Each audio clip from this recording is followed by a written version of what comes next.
자, 여러분 반갑습니다. 지원한국사 박기훈 강사 이렇게 인사드리겠습니다. 아이고, 제가 이 방문각 홈페이지에 근 한 달 동안 시커먼 얼굴로 P교수로 올라가 있었습니다. 그래서 신규 입성하신 8분의 강사 중에 저 혼자 P로 올라가 있어가지고 많은 분들이 P가 누구냐 그랬는데 접니다. 예, 제가 전에 있던 M사에서 이곳 방문각으로 이제 이적을 하게 됐는데 이제 이적 시기가 정확하게 일치가 안 돼가지고 한동안 P로 올라가 있었고요. 이제 정식으로 이제 인사를 드리게 됐습니다. 공무원 한국사의 새로운 솔루션이라는 말은 지금부터 보시면 아마 이해가 되실 거예요. 이 얼굴은 저하고 별로 관계가 없는 얼굴이고요. 네, 어차피 이제 우리가 필수 과목이 5과목인 시대가 되었습니다. 아시다시피 옛날에는 국어, 영어, 한국사를 하고 나머지 2과목은 선택 과목으로 해서 조정 점수가 들어갔는데 이제 다 원점수로 5과목의 시대가 됐기 때문에 여러분들이 옛날하고 똑같은 학습 시간으로 한국사를 투자하면 안 된다고 저는 생각하거든요. 그리고 저는 그전부터 이미 전에 회사에서도 컴팩트한 한국사를 추구하면서 굉장히 많은 수험생들한테 호응을 얻었고 실제로 성과를 냈었거든요. 이제 제가 방문각에서 2022년 시험을 대비해서 어떤 커리큘럼을 보여드릴지를 차근차근 말씀드릴 건데 결론부터 말씀드리면 최단기간에 가장 좋은 성과를 거둘 수 있는 효율적인 프로그램들 그리고 풍부한 모의고사와 문제와 함께 여러분들과 함께 만나게 될 거예요. 한번 보시죠. 자, 우선 이제 기본 입문부터 말씀드릴게요. 이건 이제 6월 7일 2시에 개강을 해요. 다음 주 월요일 2시에 개강을 하게 되는데 6월 28일까지 4주간 진행합니다. 이거는 그냥 우리가 이제 한국사 처음 공부하는 분들한테 맛배기로 정치사를 중심으로 해서 가장 기본적인 한국사의 핵심적인 내용들을 근현대사까지 한번 살펴보는 시간이고요. 이건 아주 편한 자세로 여러분들이 들으시면 되겠습니다. 네 클래스로 함께 진행하고요. 또 현장에서 이 수업을 듣는 수강생들한테는 제가 교재를 무료로 드리겠습니다. 제 돈 써서요. 네, 그 다음에 이제 본격적으로 이제 기본 이론 심화 강의를 소개해 드릴게요. 이건 뭐 좀 더 자세하게 뒤에 제가 소개를 드릴 건데 이제 가장 빠른 한국사라고 제가 달아놨죠. 왜냐하면 대부분의 한국사 그 이론 강의가 보통 좀 긴 강의는 200시간? 짧아도 120시간이에요. 그런데 제가 볼 때 그건 너무 길어요. 제 강의는 60시간에 끝냅니다. 제가 영어 실력도 없고 영어를 잘 하지도 못하지만 컴팩트 앤 스토리텔링이라는 좋은 건 다 붙여놨습니다. 왜냐하면 조금 이따 제가 자세하게 말씀드리겠지만 저는 이전에 소속되었던 회사에서도 2년 넘게 계속해서 2달 동안 60시간의 한국사 이론을 다 끝냈고 기출문제까지 다 볼 수 있게 그리고 매주 테스트까지 하면서 진행을 했었거든요.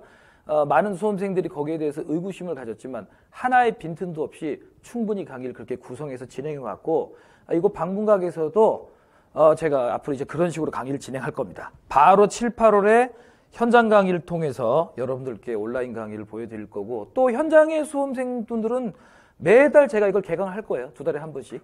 그래서 여러분들이 60분 기준으로 60시간이면 충분히 한국사를 기본 이론부터 심화까지 다 끝낼 수 있다는 거. 교재는요. 한 권으로 끝내는 지원한국사 99주인데 이게 가능한 이유가 조금 이따 소개해드리겠지만 한국사를 99개로 쪼갠 거예요. 페이지가 300페이지밖에 안 돼요. 네, 교재하고 강의하고 따로 노는 경우 되게 많아요. 이렇게 두꺼운 교재 갖다 놓고 판서로만 보게 한다든지 또 다른 요약장과 함께 보게 한다든지 그럴 거면 교재를 살 이유가 없죠. 철저하게 교재에 맞춰 수업 진행합니다. 60시간이면 다 끝낸다는 거. 그리고 매 단원 끝날 때마다 상세한 해설이 붙어있는 10년치의 11개 직렬의 기출문제를 제가 그냥 파일로 올려드릴 겁니다. 그걸로 바로 점검해 보시면 되겠습니다.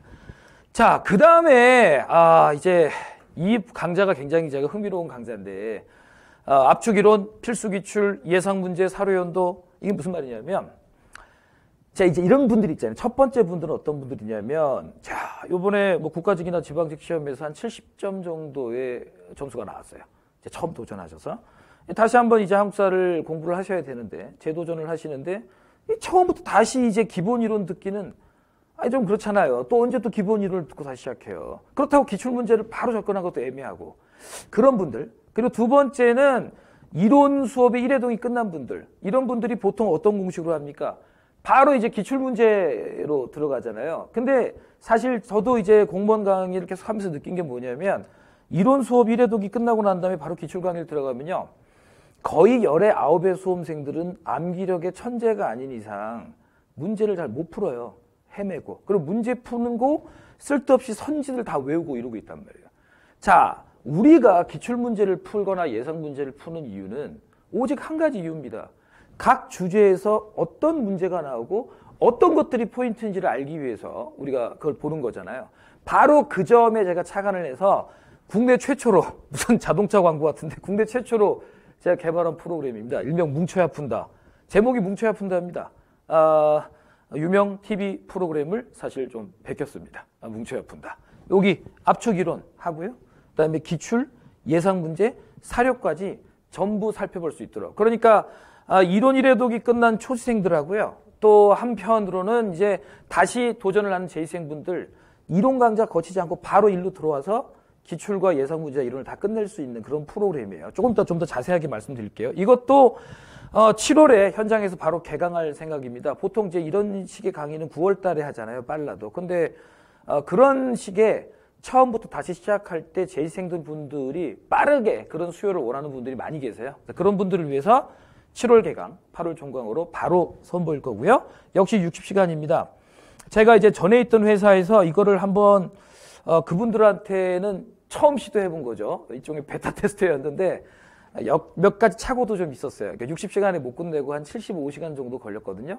그럼에도 불구하고 가장 많은 현장 수강생들이 그 수업을 들었습니다. 마지막에는 이 코로나 판국에도 64명의 학생들이 앉아가지고 들었단 말이에요. 그리고 실제로 한 가지 예만 드리자면 1월에 이론 강의를 그러니까 올해 1월에 처음으로 한국사 공부, 공무원 시험 준비를 시작한 분인데 4월 달에 있었던 국가직 시험에서 놀랍게도 95점이 나온 학생도 있었거든요. 그러면 그 학생이 그 뭐 사학과 출신 아니에요? 이과여였습니다. 이과 출신이었고 다른 과목 점수는 그렇게 안 나왔어요. 그러니까 이게 생각보다 괜찮은 프로그램이라는 거. 그래서 여러분들이 시간을 이거 두 개를 다 합쳐봐야 앞에 있었던 초시생이라 할지라도 기본 이론 듣고 혹은 기본 인문, 기본 이론 듣고 연동된 강의인데 듣고 압축 이론, 필수 기출, 예상 문제, 사료연대 다 합쳐봐야 120시간입니다. 120시간이면 일반적인 이론 강좌 1회 독도 못 끝나는 경우도 있어요. 그거 천천히 나갈 때 여러분들은 기출의 예상의 사료까지 다 끝낼 수 있다는 겁니다. 차라리 그렇게 빨리 접근하고 그 다음에 계속해서 여러분들이 반복해서 복습을 하거나 문제풀이를 통해서 실력을 늘리는 게 훨씬 시간도 줄이고 한국사 성적 향상에 훨씬 도움이 된다는 걸 제가 자신 있게 말씀드릴게요. 자, 그래서 이거 좀 또 한번 강좌마다 자세하게 말씀을 드리면 시간을 줄여야 돼요. 이게 제일 중요한 거죠. 5과목이나 되는데 한국사만 할 수는 없잖아요. 그래서 아까 말씀드렸다시피 기본 인문 이거는 이제 6월 달에 바로 개강을 하고요. 넷클래스를 통해서 우리 그 99주제 지원 한국사 이론서와 함께 강의를 진행할 거고요. 정치사 위주로. 그 다음에 이제 기본 이론 이론 완성. 아까 말씀드린 것처럼 60시간에 한국사를 끝낸다. 가장 빠른 한국사다. 하루 종일 한국사만 공부할 수는 없잖아요. 그렇지 않습니까? 여러분 가끔 보면은요. 제가 좀 이제 그 한국사 이론 강의를 보면 선생님들의 성향이 조금은 좀 극과 극인 것 같아요. 어떤 선생님들은 스토리텔링을 강조하시는 분들 계시고 어떤 선생님들은 컴팩트를 강조하시는 분들이 계신데 그러다 보니까 스토리텔링을 강조하는 분들의 강의를 보다 보면 아주 훌륭하고 좋은데 다만 제 입장에서는 약간 아쉬운 게 너무 옛날 이야기에 빠져들어요. 그러니까 뭐 예를 들어 뭐 갑신정변 정도 되는 주제면 아주 중요한 주제인데 사실은 20분 이상의 설명이 필요 없는 주제거든요. 근데 스토리텔링을 위주로 한 선생님들 보면 갑신정변 하나 설명하는데 뭐 김옥균이 어딜 갔는데 박경료가 어쩌고저쩌고 하면서 그걸 1시간을 넘게 강의가 진행돼요. 우리가 지금 옛날 이야기 듣겠다고 공부하는 건 아니잖아요. 중요한 것은 갑신정변이라는 주제에서 한국사 시험에서 출제자들이 요구하는 우리가 알아야 될 주제가 무엇이고 어떤 점들을 우리가 집중해서 봐야 되는가를 인식시키는 게 중요한 건데 스토리텔링이 너무 빠지다 보면 그렇게 시간만 한없이 늘어지게 되고 나중에는 내가 재밌게는 들었는데 뭐가 중요한지 뭐가 덜 중요한지를 모르는 그런 단계에 이런 경우를 많이 봤어요. 그리고 반대로 또 이제 컴팩트를 추구하는 강좌를 추구한다 그래가지고 구멍이 숭숭 뚫리게 해야 될 얘기들 안 해버리고 또 반드시 역사는 원인과 결과로 이루어진 구조물인데 그거를 원인을 빼버리고 암기법만 계속 나열하게 되고 두 강좌가 사실은 다 장단점이 있는데 감히 말씀드리는데 스토리텔링하고 또 컴팩트함을 두 개를 동시에 추구하기 위해서 저는 엄청나게 많은 노력을 지금까지 해왔고요. 실제로 그런 노력에 대해서 많은 수험생들이 거기에 대해서 호응을 해주셨고, 여러분들이 아마 이제 6월 달에 있을 입문 강의 들어보시면 알 거예요. 어떤 식으로 구성이 되길래 컴팩트와 스토리텔링 다 잡을 수 있는 건지에 대해서. 가장 중요한 거는 교재예요, 교재. 그러니까 여기 4번에 보시면 공무원 한국사의 모든 이론적 내용들을 99개의 시대별 주제로 구분해서 체계적으로 구성한 300쪽 분량의 진짜 컴팩트한 이론서 함께합니다 해놨잖아요. 대부분의 수험서들이 보면 한 800페이지, 900페이지가 돼요. 그리고 따로 또 요약 노트가 있죠. 그걸 뭐 하려고 두 개를 따로 합니까? 그거 맞춰가지고 또 거기 맞춰놓고 99개의 주제로 쪼개서 한 주제별로 하나씩 정복해 나가면 이 정도 분량이라도 충분히 여러분들이 한국사에서 빠지지 않고 모든 내용이 다 나올 수 있어요. 이제 국가직이나 지방직 시험 끝나고 많은 선생님들이 자기 이론서 몇 페이지에서 시험에 나왔다, 이런 걸 막 강조를 많이 하신단 말이에요. 이론서에서 시험 문제가 안 나오면 그게 이상한 거죠. 예, 300페이지밖에 안 되지만 단 한 번도 이론서에 있는 내용이 시험에 안 나온 건 하나도 없어요. 적중을 했다라는 건 모의고사라든지 이런 걸 통해서 적중했다고 얘기해야 되죠. 만약에 제 교재에서 시험에 나오는 부분이 안 나왔다면 저는 강의를 굉장히 제 강의를 돌아보면서 반성을 해야 될 거예요. 그러나 지금까지는 이 분량으로도 충분히 모든 걸 담을 수 있었고 체계화된 프로그램 속에서 강의를 이끌 수 있었다. 이 교재하고 강의가 함께 가기 때문에 여러분들 60시간의 이론 강의가 완성될 수 있다는 것. 또 한 가지 약속드리는데, 매단원 끝날 때마다 제가 아까 소개한 것처럼 기출문제들 10개 직렬의 10년치 기출문제에 대한 해설을 다 올려드릴 겁니다. 그거로 바로 복습하시고 질문 주시면 되겠습니다. 자, 그리고 지금은 제가 이제 처음 소개하는 자리고 또 오래간만에 전자칠판을 써가지고 너무 진지하게 지금 수업을 진행하고 있고, 사실은 지금 이게 제 체중에 안 맞는 좀 셔츠를 입고 와가지고 지금 배가 터질 것 같거든요. 근데 원래 제가 수업을 되게 웃기게 해요. 네. 뭐 한번 찾아보시면 될 거예요. 아주 웃기게 해요. 웃긴다고 해서 지금 옛날 이야기 끄집어내가지고 웃기는 게 아니고요. 그냥 태생이 웃기는 놈이에요. 얼마든지 한국 사람은요, 진지하면서도 웃길 수 있어요. 세상에서 제일 재미있는 과목으로 만들어 드릴게요. 네. 그리고 그 다음에 앞에 소개해드렸던 출제 코드 분석 뭉쳐야 푼다. 그러니까 이게 300개의 주제로 쪼갤 거예요. 그래서 압축이론 먼저 소개하고 그 다음에 기출 분석 들어가고, 기출 문제만 가지고는 해결할 수 없는 것들을 예상 문제를 통해서 함께 살펴보고, 사료는 따로 사료장을 볼 필요 없이 그 시험에 나올 수 있는 사료를 다 문제에 녹여내면 되죠. 예상 문제라는 걸 넣은 이유가 뭐냐면 충분히 나올 수 있는 사료인데 아직까지 나오지 않은 사료들을 제가 직접 개발한 예상 문제를 통해서 보여드리는 거예요. 자, 2019, 2020년 지방직에서 정답률이 제일 낮았던 문제, 발해 문항하고 신라 원성왕의 독서 산품가가 같은 시기인지 아닌지를 물어보는 문제였습니다. 그리고 또 2019년, 2020년 국가직에서 제일 정답이 낮았던 문제가 뭐냐면 고려시대의 재해 대비 기관으로 구급도감, 구제도감이었는데 그게 아무 내용도 아니고 그냥 재해가 발생했다, 시체를 매장해 주자라는 내용이었는데 그 사료를 한 번도 접해본 적이 없으니까 학생들이 그걸 제일 많이 틀렸거든요. 사실 발해 문항하고 신라 원성왕이 같은 시기였다는 거 알았으면 1초 컷으로 푸는 건데 정답이 낮았던 이유가 뭐겠냐. 그런 문제들을 많이 못 만나봤기 때문이에요. 그러니까 수험생들이 착각하는 게 뭐냐면 기출문제 15회독, 20회독 하면 다 된다고 하는데 지난 3년간 국가직과 지방직에서 정답률이 낮았던 문제는 예외 없이 처음 나온 문제들이에요. 경찰도 마찬가지예요. 경찰직에서 정답 제일 낮았던 게 1898년 여권 통문 처음 나왔거든요. 그리고 또 그 다음에 윤선도의 어부사시사가 나와가지고 다 틀렸단 말이에요. 국가직도 마찬가지예요. 올해 국가직 시험에서도 정답률이 제일 낮았던 문제 중에 하나가 뭐냐면 유리왕의 황조가, 그거 아무것도 아닌 문제인데 그거 틀렸단 말이에요, 학생들이. 그리고 청과 일본의 무역 경쟁 문제 기억나시죠? 올해 풀어보신 분들은 청과 일본의 무역 경쟁, 그냥 청나라가 일본을 한 번도 이긴 적이 없다는 사실 1초만 알면 그 그래프 볼 것도 없이 바로 풀 수 있는데 그거를 또 굉장히 많은 수험생이 틀렸단 말이에요. 왜 그런지 아십니까? 어려워서 틀리는 게 아닙니다. 만나보지 못해서 틀리는 거예요. 제가 지금 제 차가 뭐 비싼 차가 아니니까 얘기해도 되죠. 올류 크루즈인데 준준형인데 하도 막 타가지고요. 캔 같은 게 이만큼 쌓여있어요. 마누라가 그래가지고 도저히 이 차를 못 타겠다. 그래서 500만 원 주고 중고 SM7을 하나 샀단 말이에요. 옛날 거. 근데 몇만 킬로 안 뛴 거예요. 그런데 저도 운전 경력이 오래됐고 한 달에 운전을 4,000킬로 이상 하는 사람인데 미치는 줄 알았어요. 처음에. 왜냐하면 처음 타보는 차니까 길이도 다르고 축도 다르니까 처음에 굉장히 버벅댔거든요. 핸들감도 다르고. 그렇습니다. 근데 이젠 좀 괜찮아요. 왜? 익숙해졌으니까. 중요한 건 여러분들이 그런 문제들을 접근을 해야만 정답률이 떨어지는 문제를 풀 수 있어요. 이제는 무조건 지엽적인 사실 물어봐서 틀리는 게 아니에요. 그거를 여기다 다 넣었다라는 거예요. 자, 그러니까 기존의 기출문제 중에 가장 출제 가능성이 높거나 가장 수험생들 애먹였던 문제들만 따로 뽑아서 압축이론 주제, 소주제 보고 거기 문제 넣고 그 다음에 바로 이어서 그 주제 내에서 새롭게 나올 수 있는 문제들 그리고 지금까지는 안 나왔지만 나올 수 있는 사료들을 예상 문제를 통해서 본다면 다 끝나는 거죠. 기준은 오직 한 가지입니다. 한국사 교과서에서 새로 추가된 내용들 그리고 한국사와 연동되어 있는 동아시아사 교과서 내용들 1898년 여권 통문은 그 어떤 선생님의 이론서에도 없었습니다. 근데 동아시아사라는 고등학교 교과목에서는 그게 굉장히 중요한 주제였거든요. 그대로 나왔죠.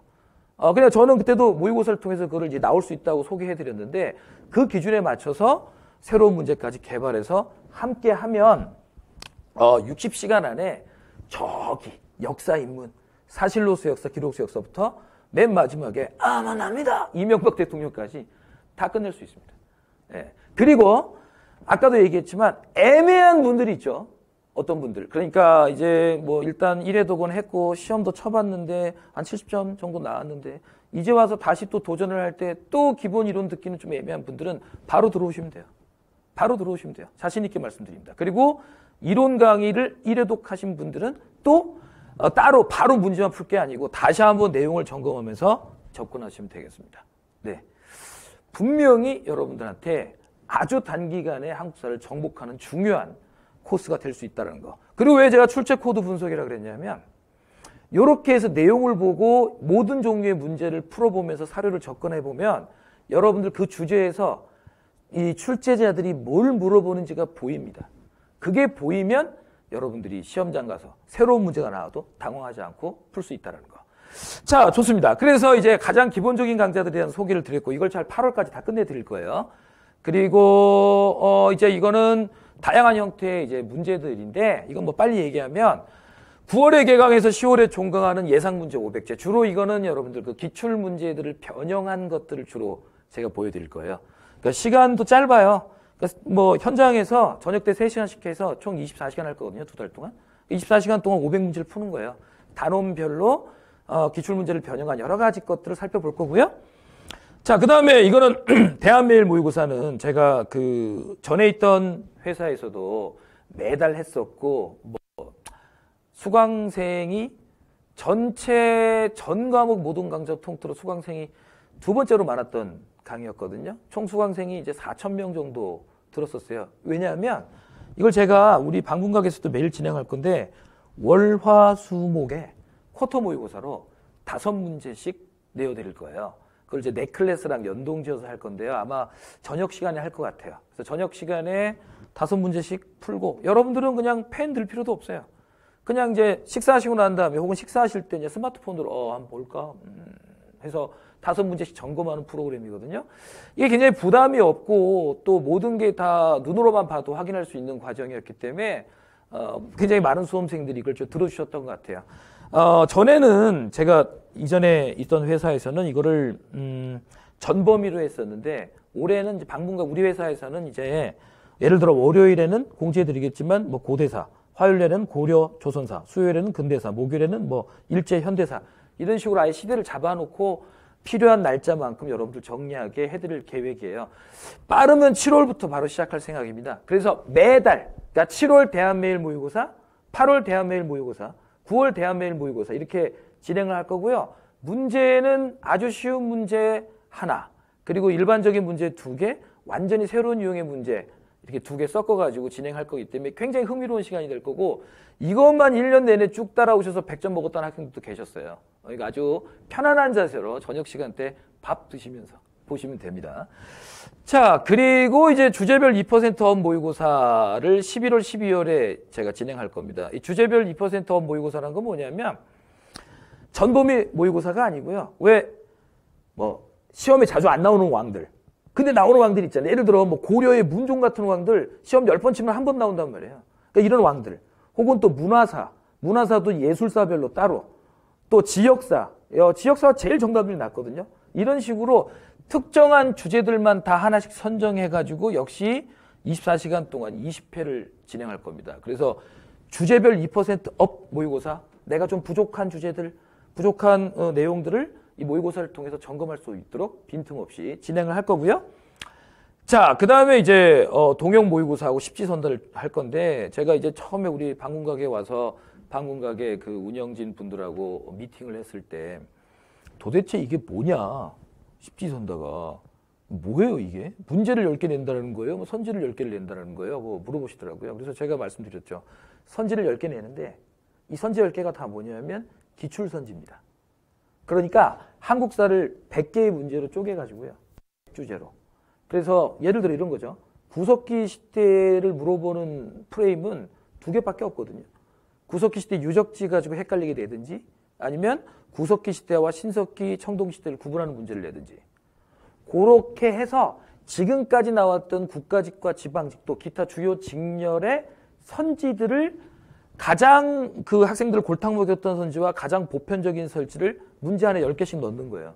그래서 거기에 해당하는 답이 몇 개인지를 골라내는 거죠. 그러니까 즉 이거는 뭐냐면 여러분들이 실제 시험장에 갔을 때 만날 수 있는 선지 유형을 다 파악하기 위해서 구성한 겁니다. 네, 그래서 이거를 1, 2월에 역시 24시간, 그러니까 하루에 3시간씩 일주일에 한 번씩 저녁 때 진행해서 진행할 거고요.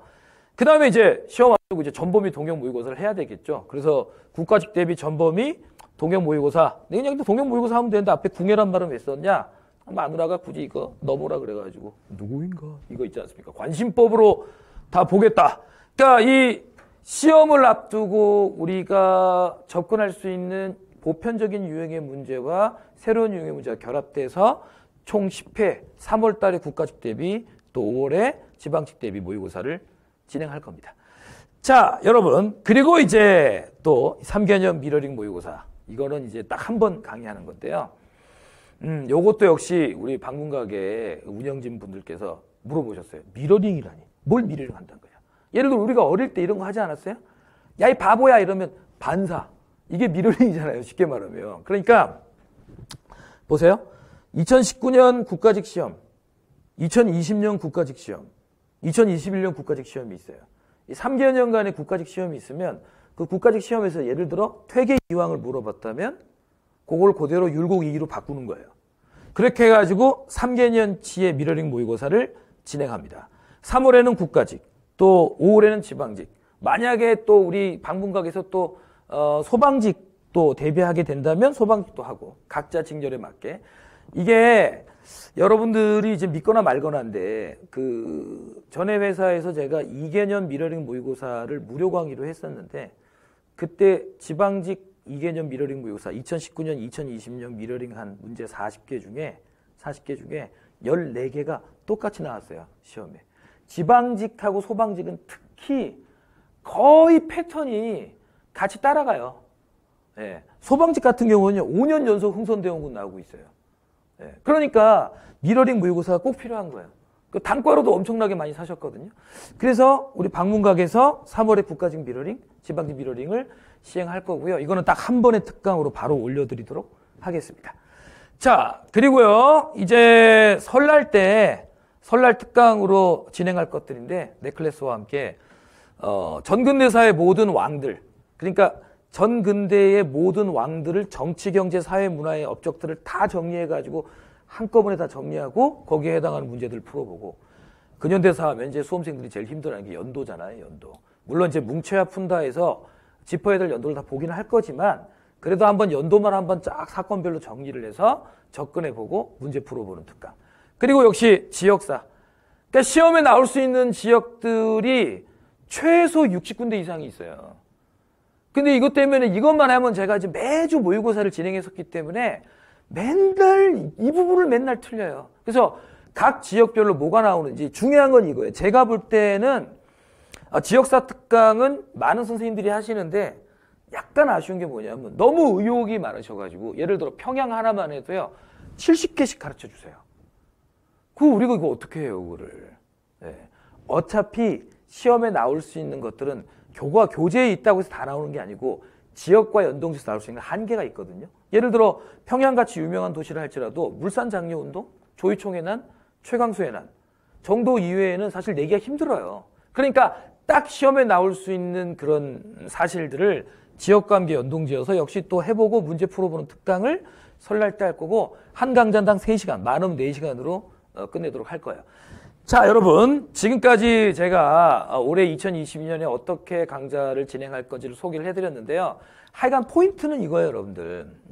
제일 중요한 건 처음 들어오는 초시생분들은 기본 이론 심화, 기본 입문 들으시면 돼요. 네. 그리고 그 어떤 강좌보다도 짧아요.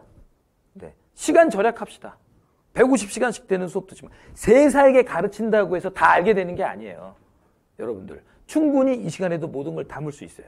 그리고 재시생 여러분들은 굳이 여기 바로 안 들어오셔도 되고 바로 압축이론과 기출과 예상 문제가 결합되어 있는 뭉쳐야 푼다로 들어오시면 되겠습니다. 이거는 단언컨대 대한민국에서 제가 제일 처음으로 시도한 거고요. 굉장히 첫 시도가 성공적이었고 이번에는 더 잘 갈고 닦아서 좋은 교재와 함께 7월 우리 방문각에서 수험생들과 만나게 될 거예요. 그리고 앞에서 이론 1회 독이 끝난 분들은 그 다음에 바로 이거 들어오시면 만약에 여기까지만 완벽하게 되면 1차적으로 거의 99%는 완성되는 거예요. 나머지 감을 유지하고 또 각자 취약한 부분을 보완하기 위해서 하는 게 모의고사 문제풀이 등인데 자, 매일 여러분들이 문제를 만날 수 있도록 우리 그 방문각에 보면 전선혜 선배님께서 낮에 보니까 넷클래스로 한자 특강을 하시더라고요. 15분 특강. 저는 저녁 때 대한매일 모의고사 5문제씩. 근데 왜 월화수목이세요? 저는 궁극적으로 이 대한민국이 주 4일 근무제가 돼야 된다고 생각합니다. 저도 목요일까지만 근무하고 금토일은 좀 쉬겠습니다. 그리고 단원별 예상 문제 9, 10월에 주제별 모의고사 11, 12월 그리고 동영 모의고사 십지선다 그리고 미러링 모의고사 그리고 설날 특강까지 해서 아마 여기 있는 거를 다 안 보시더라도 아까 말씀드렸던 기본적인 것들 거기다 추가로 여기서 여러분들이 필요한 것들만 들으신다면 한국사 100점은 제가 보장해 드립니다. 앞으로 우리 방문각에서 함께 할 날들이 벌써 설레어지는데 너무 설레어서 그런지 목이 쉬었네요. 여러분 수업 시간에 만나 뵙겠습니다. 화이팅!